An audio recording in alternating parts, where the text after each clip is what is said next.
The title of my presentation today is Identification and Support of Giftedness and Talent in Finnish Schools. Next slide, please.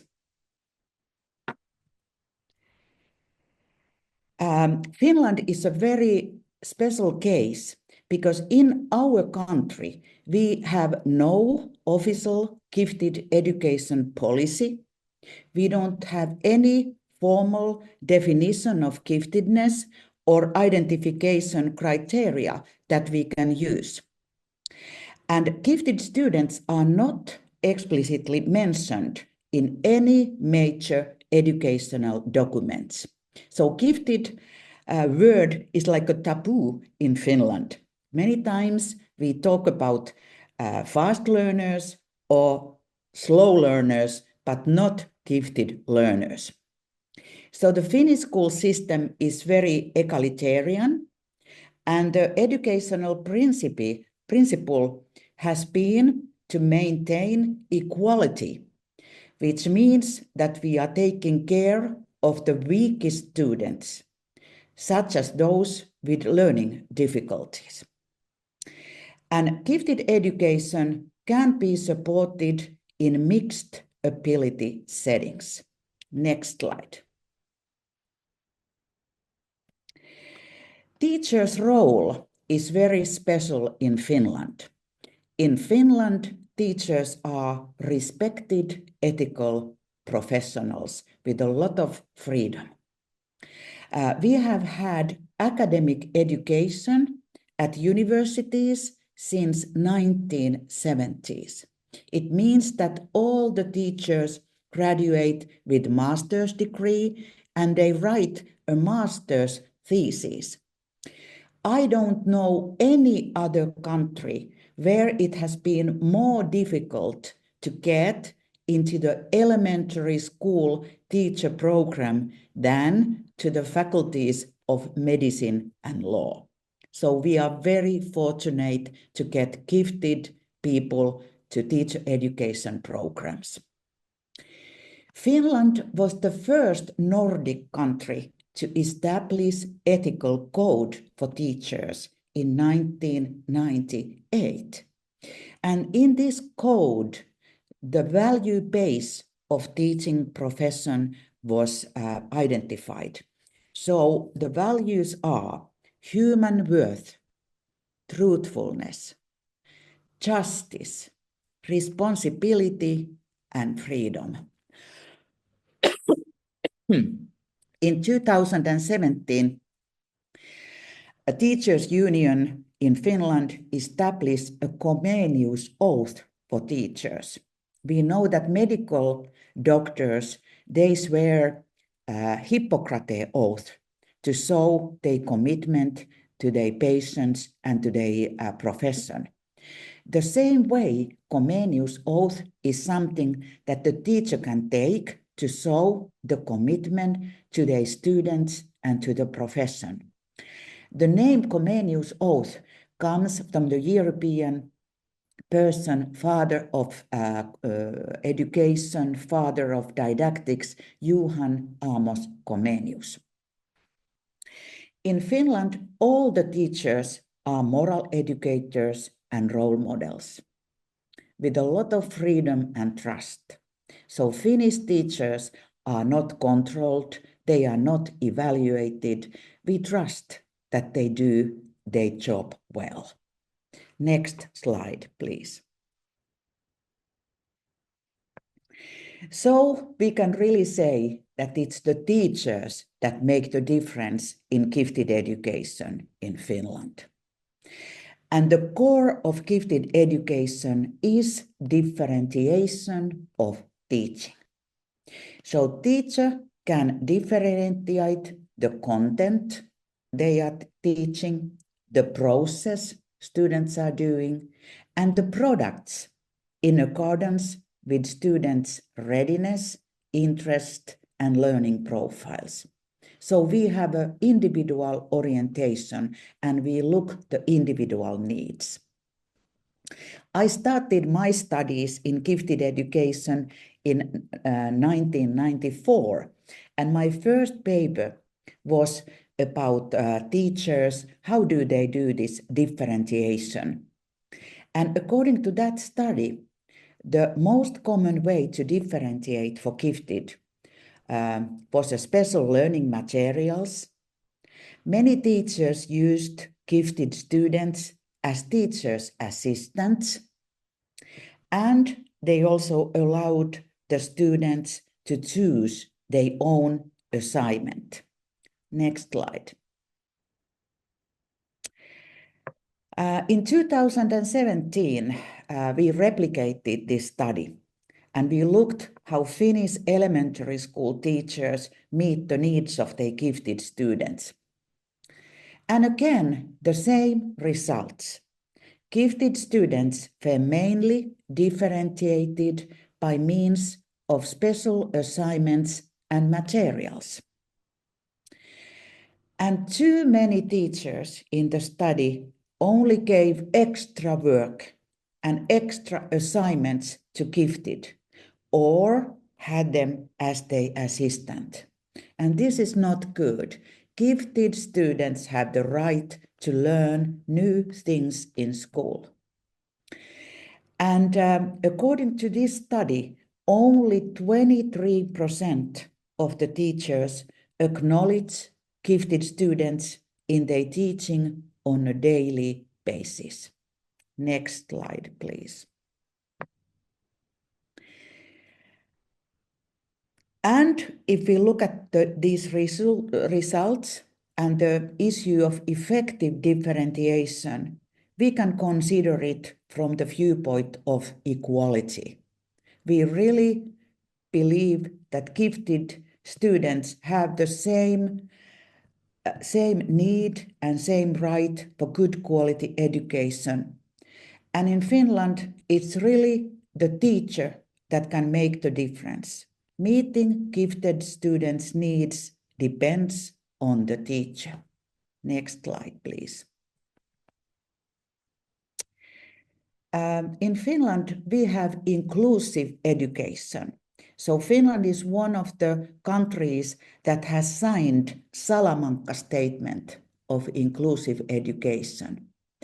And in that statement, inclusive education is defined as non-discriminatory quality education for all. So we believe that gifted students also have a need and a right to educational opportunities and learning that meets their special needs and enhances their future. Next slide, please. Some people in Finland and in Nordic countries claim that gifted education is elitistic. So it's only for the good families or rich people. And this is not true. We have many gifted students who are immigrants, who are coming from low socioeconomic background. They might have poorly educated parents, and they live in non-native speaking homes. And in these cases, if the parents can't provide the support, it's the school system that needs to support these children. And if we ignore these students, it's a group of individuals' full potential will be never realized. Next slide, please. If you think about Finland, you have probably heard that Finland has been the top-ranking European country in PISA studies. PISA studies measure the academic achievement of 15-year-olds in 3 domains: reading, science, and math. And in this table, you can see the rankings of different countries. And in the beginning of 2000, Finland had the best readers in the world. We were also very good in science and in math. But if you look at the 2015, we are starting to go down. Asian countries are leading, of course. And you can see that in science in 2015, Finland is not the first ranking European country anymore. Estonia, our neighbor country, is now the best European country. And the same issue here in math, Finland has been declining. Next slide, please. And here we can see, this is a comparison of Finland in red and Estonia in blue. And you can see that in the latest PISA studies from 2018, Finland is really declining in reading, in mathematics, and in science. And Estonia has been rising in reading and in mathematics. Next slide, please. And now the common discussion in Finland, all the TV and radio newspapers is discussing that what has happened? Why is Finland declining in academic achievement? And here are some reflections of these issues. First of all, Finnish population used to be quite homogeneous. We had mainly Finnish population, but nowadays we have more immigrants, so Finland is more heterogeneous than before. We also have more low-achieving students than before, and just the latest PISA studies show that immigrant students, they are really ranking low in reading, so they really have problems to read in Finnish. We also have less high-achieving students in Finland than we have had earlier. The schools in Finland are segregated. So nowadays, everybody knows that these schools are very good ones, and then some other schools are not that attractive. And Finland also has the biggest difference in academic achievement between girls and boys. Girls are doing so much better in school than boys. You have probably heard about the comparative study that Finland is the happiest country in the world. But still, we have increasing mental problems and loneliness among the youth. Especially after the COVID pandemic, young people have been very depressed. Some people argue that education is less valued today than it has been. So that there are other things that young people are more interested, for example, hobbies.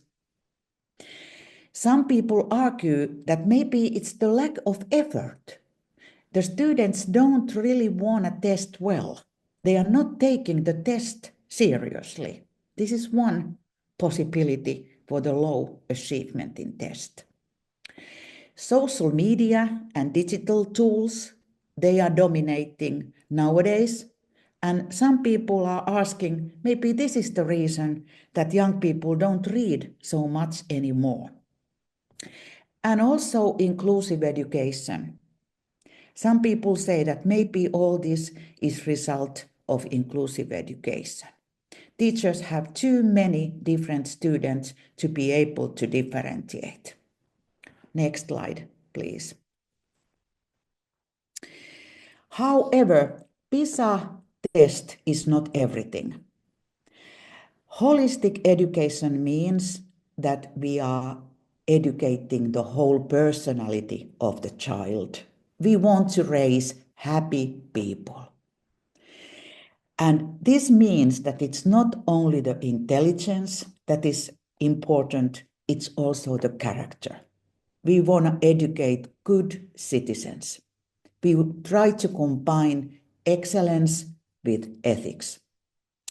And observe UNESCO's learning goals. Live learning is our goal, And it's more than knowing, it's also doing, it's learning to be as a human and learning to live together. Very moral goals. And also spirituality is important. And now I'm not talking about religion. Religion is important for some people, but we are all spiritual. We are all looking for purpose and meaning of life. Next slide, please. Let's go to the definitions of giftedness. In Finland, when I'm teaching and educating future teachers, I am using theories that are developmental and domain-specific in nature. And one of them comes from Canadian famous researcher François Gagnier. He published his theory already earlier, 2008, but he has modified the theory, and I know that he has a brand new book that has come out just last year. And in this theory, Gagnier defines giftedness as possession of high natural, untrained abilities that can be called high aptitudes or gifts. So giftedness is something that is not trained. And this kind of giftedness can be in at least one ability domain. For example, in the academic domain, child can be a good reader, for example, or it can be a creative domain, playing an instrument. And according to Gagnier, we can't say that everybody is gifted. According to Gagnier, we need to look the top 10% of age peers. For example, if a child is reading early, learns to read by themselves, and we compare this child to the age peers. And if that child ranks to the top 10% in reading, we can call the child gifted. Next slide, please.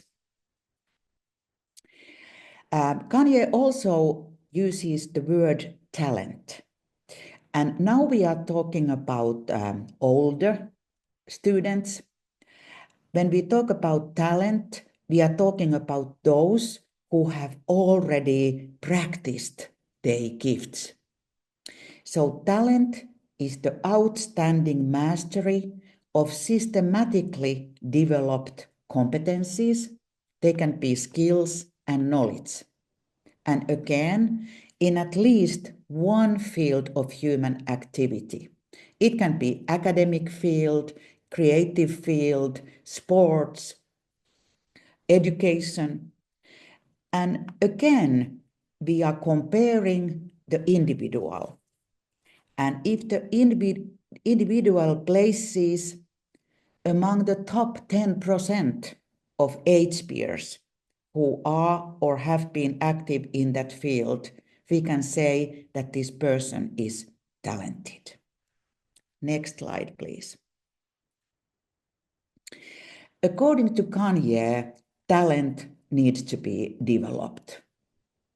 We need a developmental process to help people to develop their talents.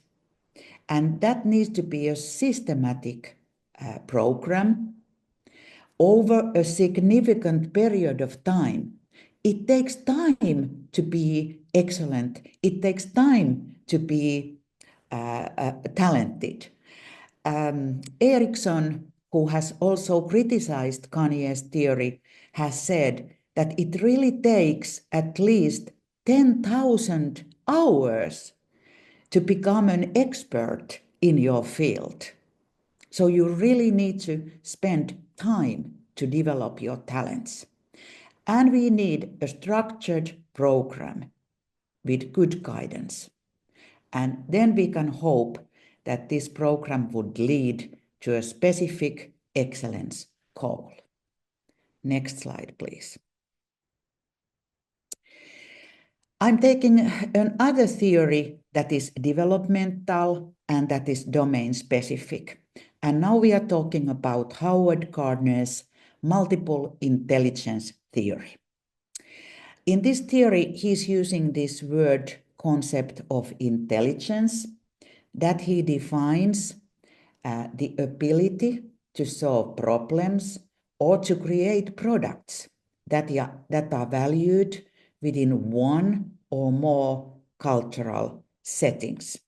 Next slide, please.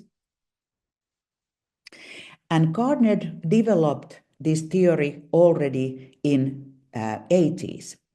And in the first book he published, he identified 7 intelligences that can be found in almost every culture in the world. In every culture, we have linguistic intelligence.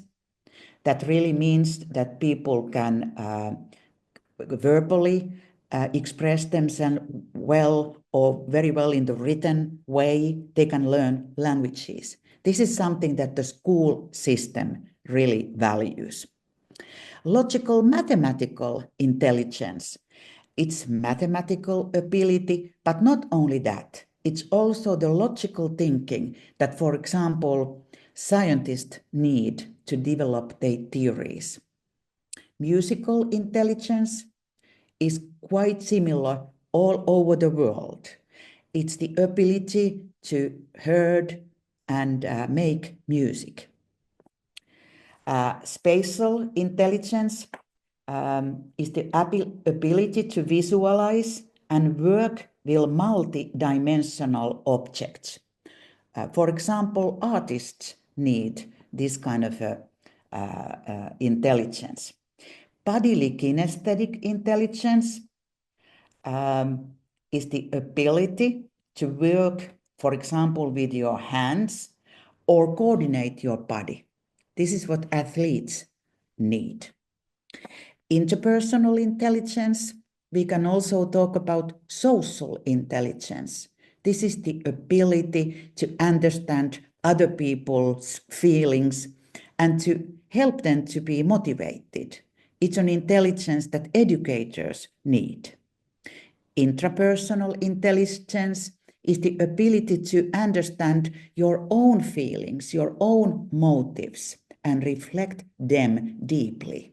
So, for example, philosophers need this kind of an ability, and writers, authors who write books. Gardner has also suggested that later in 90s that maybe we might have some other intelligences. For example, he has mentioned spiritual intelligence, which is concerning, the values, or environmental intelligence. And actually, now he's talking about the intelligence of a naturalist. Next slide, please. In my research group, we have developed a self-evaluation instrument that teachers and students can use to evaluate their multiple intelligences and their moral sensitivities. And that instrument is actually published in this book in 2011. And many cultures have used this instrument. So every month I'm getting emails that can you please, can we use this? Do you allow us to use this instrument? And I'm saying, yes, you are welcome to use it. And here is the book where you can find more information. Next slide, please. And I'm sharing something about that instrument. It's called Multiple Intelligence Profiling Questionnaire. And it's a 5-point Likert scale. Well, you can self-rate your own ability, and it's based on Howard Gardner's multiple intelligence theory. And the aim is to assist both learners in their self-reflection and teachers to understand and identify their students' strengths. And we first started by operationalizing the 7 multiple intelligence dimensions. And that version had 28 items. After that, we added 8th dimension, spiritual intelligence, and we also called it spiritual sensitivity. And that was added to the 2nd version, and now we had 32 items. And finally, we added a 9th dimension, environmental intelligence or sensitivity. And the final instrument consists of 35 items. Next slide, please. And I'm sharing you some research findings with this instrument. One finding that is very dominant in every culture. We tested this first with the Finnish boys. Pre-adolescent boys who are 10 to 13 years old, they rated their logical mathematical intelligence higher than girls. And this is a cultural issue. Males tend to rate themselves more logical and mathematical than girls. And we need to ask, is it our culture that is enforcing this kind of a self-reflection? We also tested some older students and young adults. And we had females with good achievement in mathematics, very good grades. And those females rated their skills in logical mathematical domain lower than males with weak achievement, lower grades.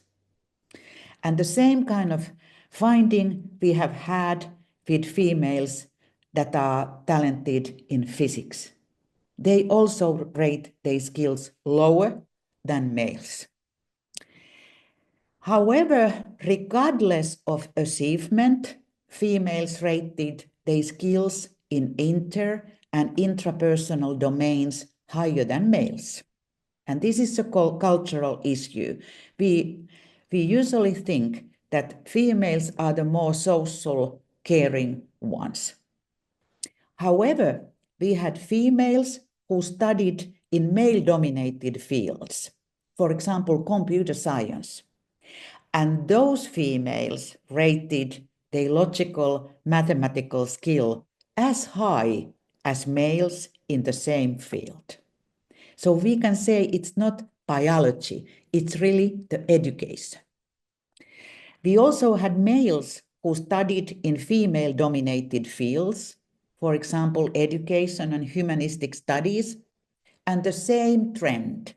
They rated their inter- and intrapersonal skills higher than females in male-dominated fields.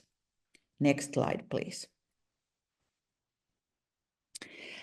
I have talked about differentiation as a method to meet the needs of gifted students. Another method is enrichment. And in Finland, we are using competitions for enrichments. And I have studied one talented group, those people who have taken part in the academic Olympians in mathematics, physics, and chemistry. And I had a project that was funded by Academy of Finland, and I studied how these gifted people have actualized their giftedness. And I had 166 Finnish Olympians, and I also studied their parents, 169 parents. And majority of the Olympians were 21 to 40 years old when they took part to this study. Next slide, please.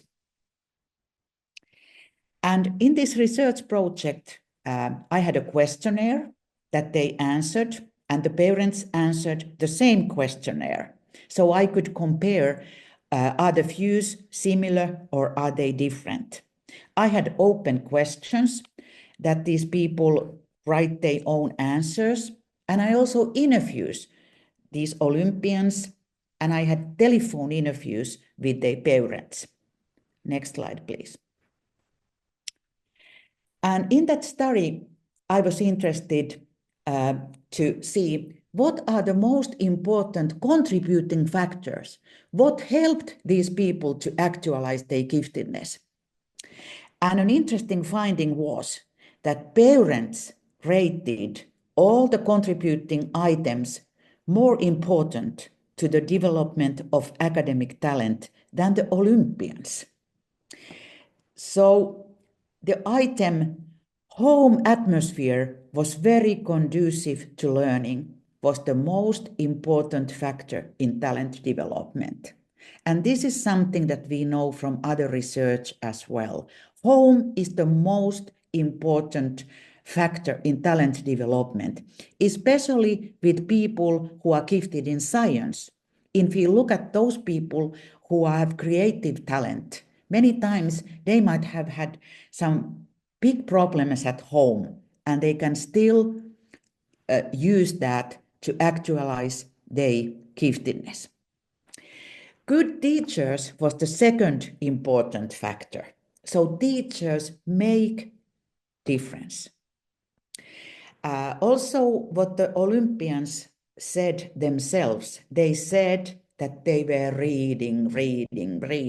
My active use of library. Finland has a very good library system, so that was really helpful. They also said my self-discipline, my early learning in maths and reading, my own inner drive, desire to compete and hate to lose. These were the computing factors. Next slide, please. So what were the hindrances? Very few hindrances. But the Olympians said that I didn't have enough challenge at school. Courses were taught at too low level for me. Envy of other children. I was bullied, I was harassed, I was ignored.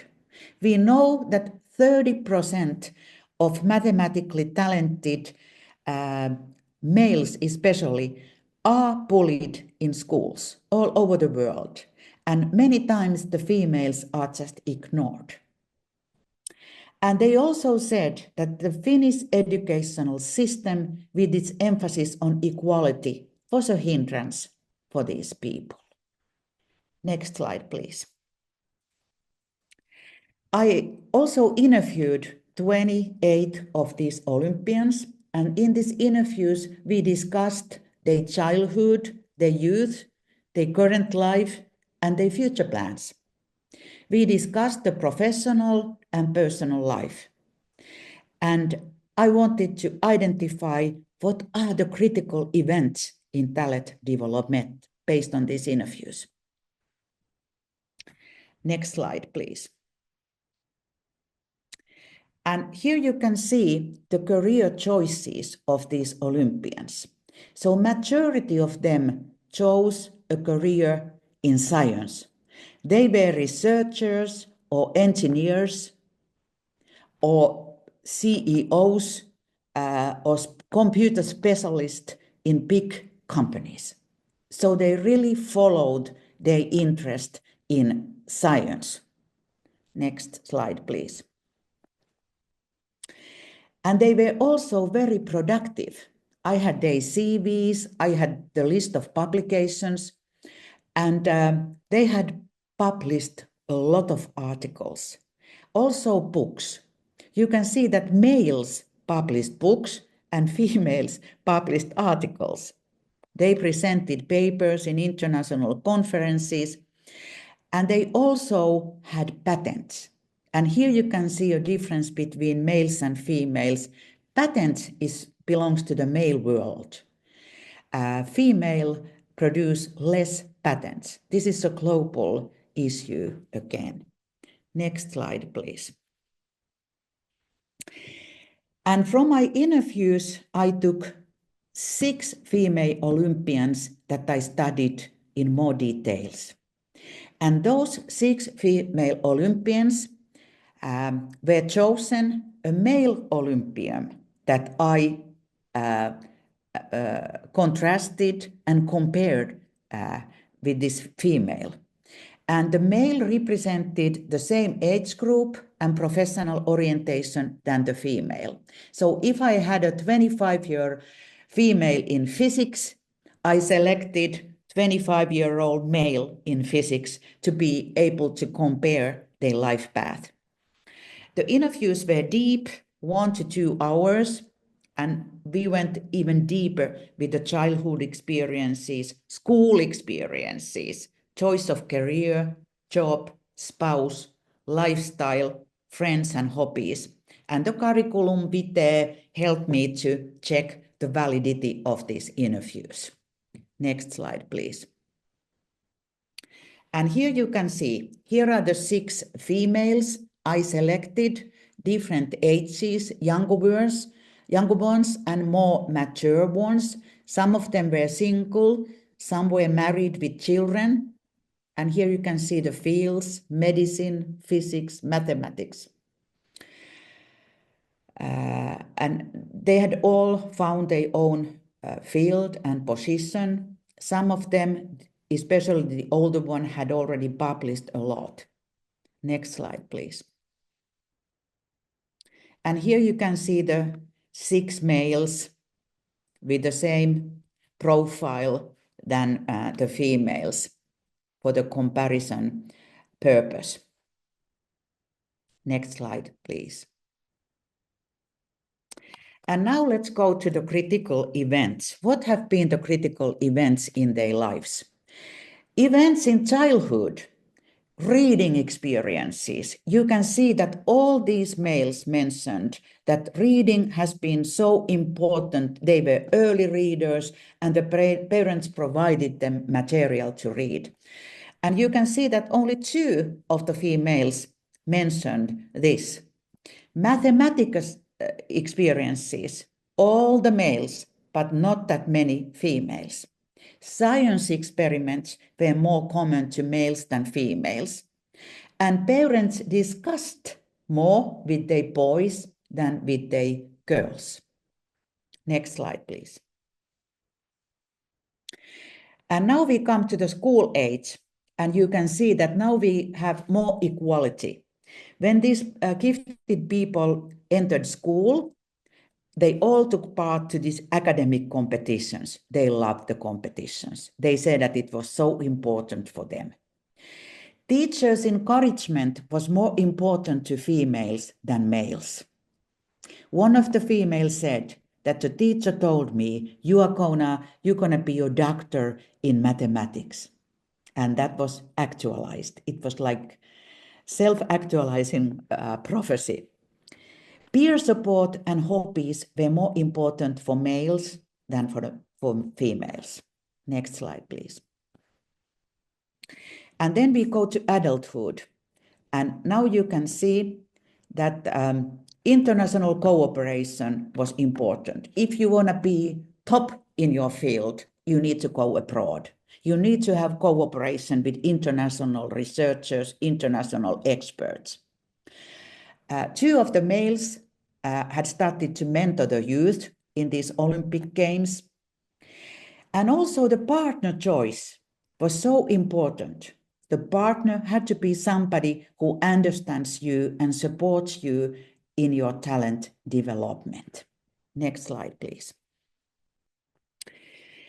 Robert Sternberg has emphasized that when we talk about this giftedness and talent, we should talk about ethics.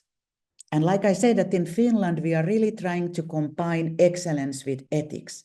And Sternberg has defined transformational giftedness in the following way.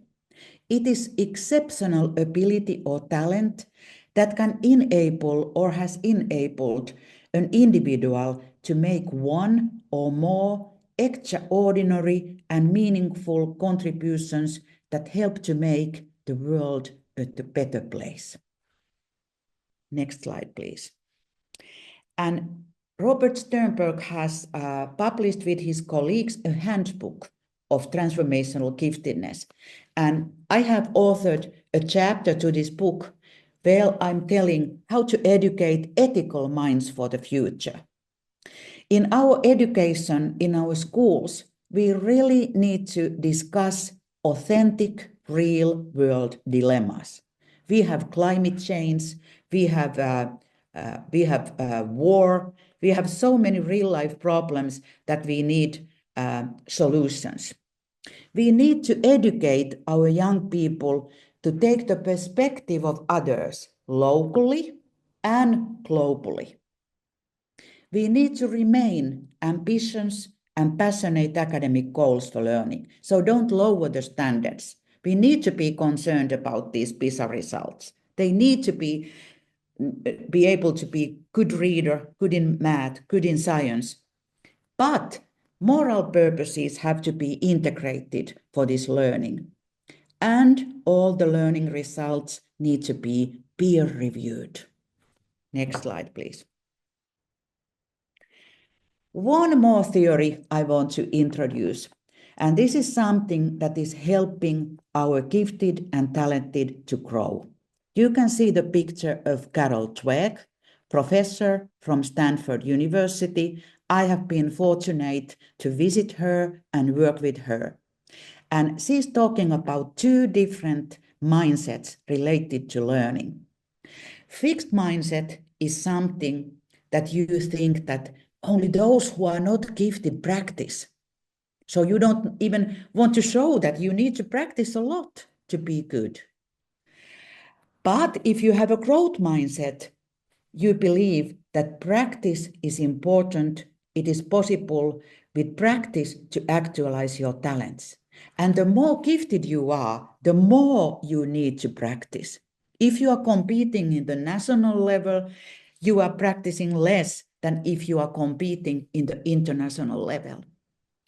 How do you take failure? Everybody is facing some failures. The fixed mind thinking says, this is a sign of disability. Try to hide your mistakes. Growth mindset thinking is saying, it's an important part of learning. Be honest.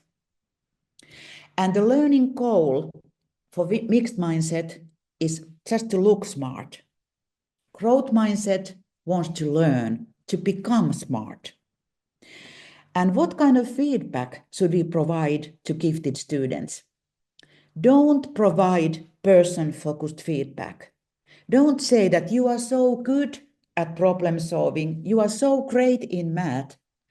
The better way that enhances growth mindset is to give process-focused feedback. How did you figure out this problem? How did you practice? Next slide, please. So, what are the implications for talent development based on my presentation? I think that different talents need to be identified in order to develop them in the best possible ways. We need to identify talent in science, but also in creative art and in social domain. We need different ways to support the talent development of our students. Differentiation, enrichment, and for some students, special schools, yes. We need to take all the ways how we can help them. And we need to acknowledge that gifted students, they need a community to be able to become talented students. Those Olympians I studied said that it was so important for them to have like-minded friends. Many times gifted people are ignored or harassed. So it's very important to have a supportive community. We need to acknowledge gender issues in talent development. You heard that females are many times underestimating their talents, for example, in mathematical logical intelligence. Gifted students need guidance in combining excellence with ethics. We want to educate transformational giftedness for this world. and gifted students need education for growth mindset in learning. Next slide, please. And then some literature for you to read. Here is a journal for the education of the gifted. It's an American journal.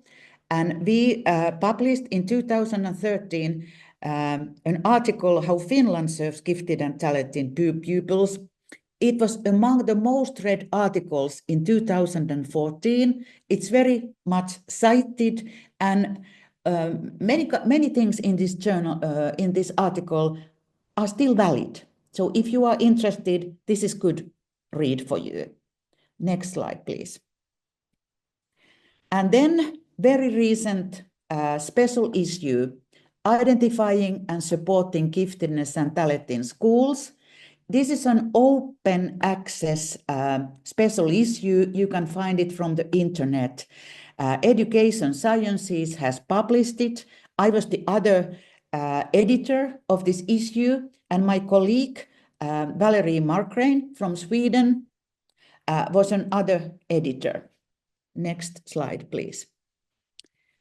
And one article in this special issue I want to mention. Like I said, that in Finland, we have problems that immigrant students, they don't learn to read. And that is one reason we are going down in PISA studies. And in this journal, we have an article that is addressing non-native gifted students in a Finnish teacher training school. It is a case study of immigrant students, students who are coming from other countries, Russia, Asia, and they are in the school. And in this article, we are providing some case examples how these students have been supported. And it is mainly with this differentiation of teaching I already mentioned. Next slide, please. And now I think I sticked with my schedule. So I think I used the time you provided for me, and I'm thanking you for listening